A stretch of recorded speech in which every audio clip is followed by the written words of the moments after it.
Good morning friends. দেখো এই ছোট্ট বেবিটার মুখে ভাত অন্নপ্রাশন। এটা আমার দিদি, আমি আর ছোট্ট বেবিটা।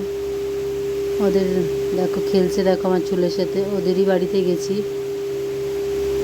এটা এইখানে নয়, আমার বাড়ির কাছাকাছি নয়, একটু দূরে। আমার দিদির জায়ের মেয়েটা ভীষণ মিষ্টি, ভীষণ কিউট। বেশি কিছু তোমাদের সাথে শেয়ার করতে পারিনি, কারণ কাজ থেকে এসেছি, খুব টায়ার্ড। একটু ওর সাথে খেলেছি, একটু কিছু স্ন্যাক্স খেয়েছি, ডিনারও করিনি।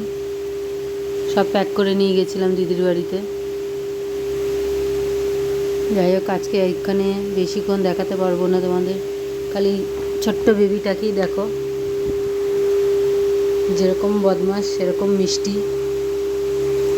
ওর সাথে অনেকগুলো ফটো সেশন করেছি। পিছনে ওর মাও আছে এর মধ্যে। আর এটা কিছু স্ন্যাক্স ছিল। আজকে এতটাই, টাটা।